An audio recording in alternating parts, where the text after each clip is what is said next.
Hello दोस्तों, नमस्कार। स्वागत है आपका अपने यूट्यूब चैनल पे। मैं हूं हरीश पवार और आज मैं आपके बीच में लेके आया हूं जो उत्तराखंड में ग्राम विकास विभाग में आउटसोर्स माध्यम से क्लस्टर क्लस्टर कोऑर्डिनेटर या ग्रुप डी में शिक्षा विभाग में जो पद निकले हैं, रोजगार प्रयाग पोर्टल पे उसका फॉर्म कैसे भरें। बहुत सारे लोगों को क्लस्टर और क्लस्टर कोऑर्डिनेटर के फॉर्म भरने में दिक्कत हो रही है, तो मैं सारी जानकारी फॉर्म भरने के साथ कि कैसे पूरा फॉर्म फिलअप करना है आपके बीच में वीडियो लेके आया हूँ।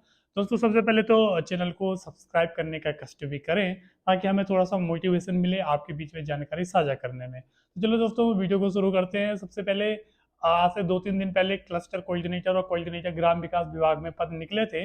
आउटसोर्स माध्यम से रोजगार प्रयाग पोर्टल पर उसका फॉर्म भरा जा रहा है और कैसे फॉर्म भरना है उसके बारे में मैं पूरी जानकारी आपके बीच में लाया हूँ। साथ में दोस्तों, मैं शुरू से बताऊंगा पूरे वीडियो को, यानी कि रोजगार प्रयाग पोर्टल पर रजिस्ट्रेशन कैसे करना है ये भी आप इस वीडियो के माध्यम से देखेंगे। ग्रुप डी में कैसे फॉर्म भरना है ये भी आपको इस वीडियो के माध्यम से दिख जाएगा। और क्लस्टर कोऑर्डिनेटर में कैसे फॉर्म भरना है ये भी आपको इस वीडियो के माध्यम से दिख जाएगा। तो पूरा वीडियो जरूर देखें, लास्ट तक सारी जानकारी आपको मिल जाएगी। तो सबसे पहले दोस्तों, आपको रोजगार प्रयाग पोर्टल पे रजिस्ट्रेशन करना है। रजिस्ट्रेशन करने के लिए मैं आपको लिंक डिस्क्रिप्शन बॉक्स में दे दूंगा, लिंक पे क्लिक करना। लिंक पे क्लिक करने के बाद आपके सामने एक ऐसा इंटरफेस खुलेगा।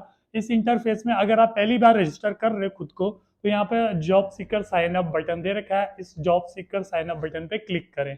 अगर आपने पहले से रजिस्ट्रेशन कर रखा है तो अपना लॉगिन आईडी, यूजर आईडी और पासवर्ड डाल के, कैप्चा डाल के सबमिट करके लॉगिन करिए, ठीक है ना।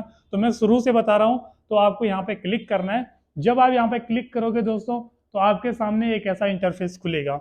Are you register in employment office in Uttarakhand. किसी भी फॉर्म को भरने में जो रोजगार प्रयाग पोर्टल पे है, सबसे पहले आपको एम्प्लॉयमेंट ऑफिस में नाम दर्ज करवाना पड़ेगा। एम्प्लॉयमेंट ऑफिस का प्रमाण पत्र चाहिए, रोजगार कार्यालय नामांकन का प्रमाण पत्र चाहिए। अगर आपने बना रखा है तो यस पे क्लिक करें, नहीं बना रखा है तो नो पे क्लिक करें। नो पे क्लिक करोगे तो नहीं भरा जाएगा फॉर्म। आपको आपको पहले वो प्रमाण पत्र चाहिए, यस पे क्लिक करना पड़ेगा आपको। यस पे क्लिक करने के बाद दोस्तों, आपके सामने एक ऐसा इंटरफेस खुलेगा। क्योंकि आपका नामांकन पहले से ही हो रखा है तो एक ऐसा पेज खुलेगा। पहला नाम डालिए, मिडिल नेम लास्ट नेम है तो वो डालिए, मोबाइल नंबर डालिए, ईमेल डालिए, डेट ऑफ बर्थ डालिए। मोबाइल नंबर वैलिड डालना क्योंकि उस पर ओटीपी आएगा। जेंडर डालिए। बहुत सारे लोग यहाँ पे फंसते हैं कि यूजर आईडी और पासवर्ड क्या डालें। यूजर आईडी आप अपनी मर्जी से बनाएं, पासवर्ड भी आप अपनी मर्जी से ही डालें। बाद में उसी यूजर आईडी पासवर्ड से आपको लॉगिन करना पड़ेगा। एम्प्लॉयमेंट आईडी का रजिस्ट्रेशन नंबर बहुत जरूरी है। मैंने सबसे पहले बोला था कौन से जिले से आप बिलोंग करते हो, कब आपने रजिस्ट्रेशन करा था एम्प्लॉयमेंट ऑफिस में। और यहाँ पे एक कैप्चा डाले और सबमिट बटन पे क्लिक करिए। तो ये इससे क्या होगा, इसको ये सब कुछ करने के बाद जैसे आप सबमिट पर क्लिक करोगे, आपके सामने एक पेज खुलेगा। उसमें आपको कैप्चा डालना है और सेंड ओटीपी पे क्लिक करना है। तो आपके वैलिड नंबर पे, जो नंबर आपने यहाँ पे डाला होगा, उस पर एक ओटीपी जाएगा। फिर ओटीपी को वहां पे भरिए और सबमिट पे क्लिक करिए। तो ऐसे में क्या हो जाएगा दोस्तों, आपका यूजर आईडी पासवर्ड बन जाएगा। यूजर आईडी पासवर्ड जो आपने बनाया था वो बन जाएगा। तो जब आपका यूजर आईडी पासवर्ड बन जाएगा तो फिर आपको क्या करना है, फिर आपको वापस यहीं पे आना है। जो यूजर आईडी पासवर्ड आपने बनाया उसको यहाँ पर डालिए, कैप्चा डालिए और सबमिट बटन पे क्लिक करिए। तो अब आप लॉगिन हो जाओगे रोजगार प्रयाग पोर्टल पे। तो जैसे ही आप रोजगार प्रयाग पोर्टल पे लॉगिन हो जाओगे, तो अभी आप रजिस्टर नहीं हुए हैं, केवल आईडी पासवर्ड मिला है आपको। ये वाले सारे पेज को आपके सामने खुल जाएंगे, ऐसा इंटरफेस खुल जाएगा। जो पहली बार बना रहे होंगे ये सब राइट में होंगे, क्योंकि ये पहले से रजिस्टर है इसलिए आपको ये ग्रीन में भी दिख रहे होंगे, ठीक है ना। तो आपको पर्सनल से लेकर डिक्लेरेशन तक सारे पेज भरने हैं, सारे हिस्से भरने हैं। तो सबसे पहले दोस्तों पर्सनल बटन पे क्लिक करना। पर्सनल बटन पे क्लिक करने के बाद दोस्तों आपके सामने ऐसी कुछ जानकारी आएगी। ये एम्प्लॉयमेंट का रजिस्ट्रेशन नंबर, रजिस्ट्रेशन डेट पहले से भरी हुई है, यानी कि जो हमने शुरू में भरा था ये अपने आप आ जाएगा। 10 की मार्कशीट यहाँ पे लगानी है। जो लोग ग्रुप डी का फॉर्म भर रहे हैं शिक्षा विभाग के अंदर, सपोज उनके पास 8 तक की पढ़े हुए हैं तो वो यहाँ पे 8 की मार्कशीट लगाएं। जो उसके हायर एजुकेशन वाले वो 10 की मार्कशीट यहाँ पर लगाएं। यहाँ पे फोटो लगाने का ऑप्शन भी आएगा तो फोटो लगाएं। इसके बाद दोस्तों यहाँ पे जो first name, middle name, last name जो कुछ भी है सब कुछ आप भर सकते हैं, इसमें कोई दिक्कत नहीं होनी चाहिए आपको। सारी डिटेल्स यहाँ पे भर सकते हैं। कैटेगरी का ऑप्शन भी यहाँ पे आ रखा है। अगर आप फीमेल है तो वोमेन का ऑप्शन भी है। एंड डिस्ट्रिक्ट ये वाला ऑप्शन खुद ही आ जाएगा, ये हमने शुरू में भरा था। क्या आप टीचर रिटायर्ड हो, यस नो करिए। क्या आप विदेश में नौकरी करने के इच्छुक हो, यस नो पे क्लिक करें और सेव पे क्लिक करिए। तो ये पहला पार्ट है पर्सनल वाला। अच्छा, जब आप सेव पे क्लिक करोगे तो आपके सामने एक मैसेज आएगा कि आपकी इन्फॉर्मेशन सेव सक्सेसफुली हो गई है, ओके पे क्लिक करना। लेकिन एक दिक्कत है, ये पर्सनल से लेकर, ये जो पर्सनल का बटन है ना, ये वाला पर्सनल से कॉन्टेक्ट में खुद नहीं जाएगा। सेव तो हो गया, मैसेज मिल गया, ओके कर दिया, ये यहाँ से यहाँ खुद नहीं जाएगा, आपको नंबर 2 पे क्लिक करना पड़ेगा।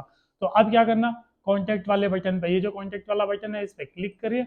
कॉन्टेक्ट वाले बटन पे क्लिक करने के बाद आपके सामने क्या आएगा, आपको अपना स्टेट सेलेक्ट करना है, डिस्ट्रिक्ट सेलेक्ट करना है, तहसील सेलेक्ट करनी है, ब्लॉक विलेज पिन कोड डाल के वो पूछ रहा है कि क्या सेम एड्रेस है परमानेंट और प्रेजेंट वाला, जिसका है तो यस करिए, जिसका नहीं है तो नो करिए। नो वालों के बाद दोबारा से परमानेंट वाला एड्रेस भरने के लिए आएगा, यस वालों के लिए कुछ नहीं आएगा, सेव पे क्लिक करना है और 5 सेकंड सक्सेसफुली सेव हो गया है।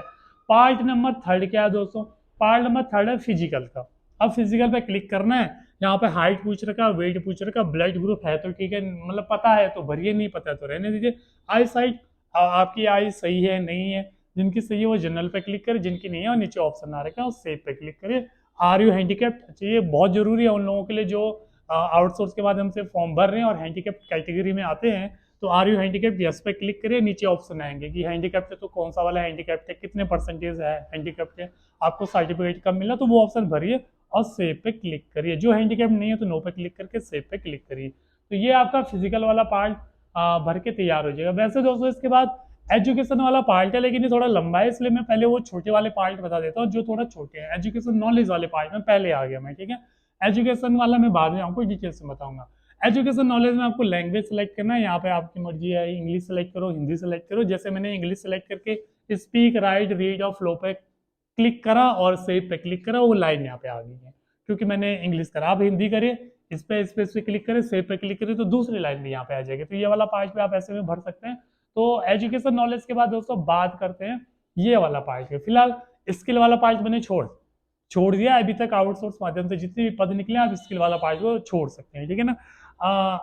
मैं आ गया हूँ प्रेफरेंस वाले पार्ट में। बहुत सारे लोग इस वाले में सवाल पूछते हैं कि प्रेफरेंस में क्या हो रहा है। प्रेफरेंस में वो कुछ नहीं पूछ रहा दोस्तों, कि वो पूछ रहा है कि अगर आपकी नौकरी लगी बताओ कहाँ जाने के इच्छुक होंगे। अभी हम रजिस्टर करें कि हम कहाँ जाना चाहते हैं। यहाँ पे बहुत सारे ऑप्शन है, मैंने एनी पे क्लिक करके मैं कहीं भी जा सकता हूँ।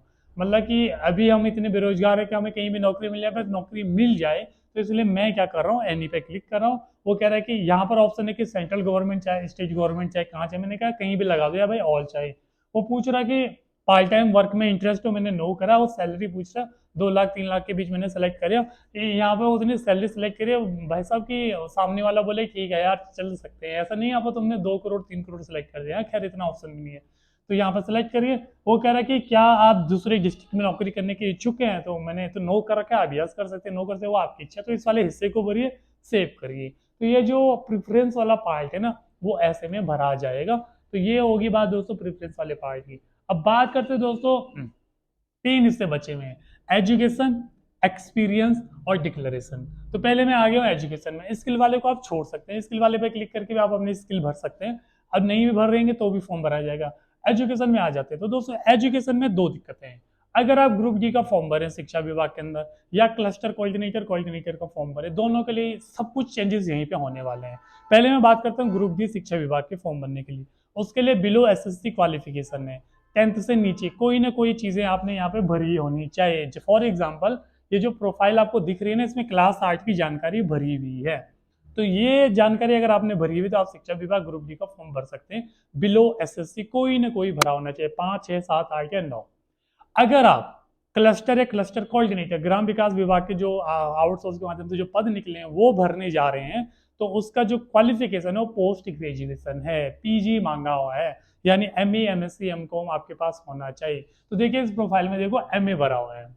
तो जिसने ये ऐसी प्रोफाइल बनाई तो आर्ट भी भरा हुआ, तो ग्रुप डी का फॉर्म भी भरा जाएगा, और एमए भी भरा हुआ है, तो इसका मतलब ये है कि आप क्लस्टर और क्लस्टर कोऑर्डिनेटर का फॉर्म भी भर सकते हैं। तो एजुकेशन वाले पार्ट में सब कुछ डिपेंड करता है कि कौन से पद आ रखे हैं, उसके लिए मिनिमम क्वालिफिकेशन क्या है। जिसकी मिनिमम क्वालिफिकेशन आर्ट होगी तो आर्ट का भरना जरूरी है, और जिसकी मिनिमम क्वालिफिकेशन पीजी होगी तो पीजी का भरना जरूरी है। तो अब बात करते हैं दोस्तों पीजी की। जो क्लस्टर और क्लस्टर कोऑर्डिनेटर की भर्ती आ रखी है, तो पीजी उसमें मांग रखा है, तो इसमें इसलिए पीजी का फॉर्म भरा हुआ है। अब 2 प्रॉब्लम है। प्रॉब्लम क्या है दोस्तों, जरा इस विज्ञप्ति को आप ध्यान से देखोगे, ये जो विज्ञप्ति यहाँ पे है, ये वाली विज्ञप्ति, ये दोस्तों क्लस्टर कोऑर्डिनेटर के ये पद है। ये जो विज्ञप्ति है इसमें थोड़ा सा कंफ्यूजन है। लास्ट वीडियो में बहुत सारे कंफ्यूजन थे, आज हम क्लियर करके कंफ्यूजन आपके लिए दूर करके ला रखे हैं। पीजी तो मांग रखा है लेकिन सब्जेक्ट भी मांग रखे हैं, दिक्कत थोड़ा है ऐसे, इसलिए बहुत सारे लोगों के फॉर्म नहीं भरे जा रहे। जैसे कौन कौन से सब्जेक्ट है, एक एक एक एक, सीधी भाषा में बोले, पीजी होना चाहिए इकोनॉमिक सब्जेक्ट से, यानी आपका एमए इकोनॉमिक्स से होना चाहिए, सोशियोलॉजी सब्जेक्ट से होना चाहिए, रूरल डेवलपमेंट सब्जेक्ट से होना चाहिए। इसके अलावा दोस्तों इकोनॉमिक्स हो गया, रूरल डेवलपमेंट हो गया, सोशल वर्क से होना चाहिए, मास्टर ऑफ सोशल वर्क। तो ये चार पांच सब्जेक्ट हैं जिनसे आपका पीजी होना चाहिए, तभी जाके आपका फॉर्म सबमिट होगा, वरना आपका फॉर्म सबमिट नहीं होगा। तो आपका पीजी होना चाहिए इकोनॉमिक सब्जेक्ट से, सोशियोलॉजी सब्जेक्ट से, रूरल डेवलपमेंट सब्जेक्ट से, सोशल वर्क सब्जेक्ट से, और अगर आपका एमएससी एग्रीकल्चर से है तो इतने सब्जेक्ट से ही आप फॉर्म भर सकते हैं, 1 2 3 4 और 5। जिन्होंने एमए एमएससी इन 5 सब्जेक्ट से करा होगा वही लोग क्लस्टर कोऑर्डिनेटर और कोऑर्डिनेटर का फॉर्म भर सकते हैं। उसके अलावा बाकी किसी भी सब्जेक्ट से एमए एमएससी करने वाले लोग क्लस्टर कोऑर्डिनेटर और कोऑर्डिनेटर का फॉर्म नहीं भर सकते हैं। तो ये डिटेल्स आपकी बात हुई खत्म।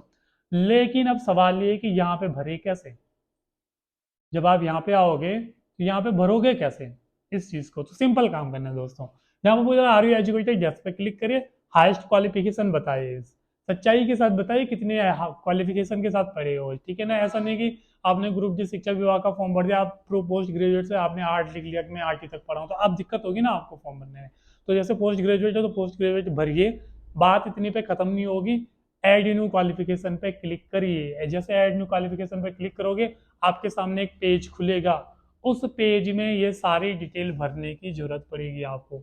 एक एक करके वहाँ डिटेल भरिए, सेव करिए, ये नीचे से आते जाएंगे, एक एक करके डिटेल भरिए, सेव करिए, नीचे से आते जाएंगे, ठीक है ना दोस्तों।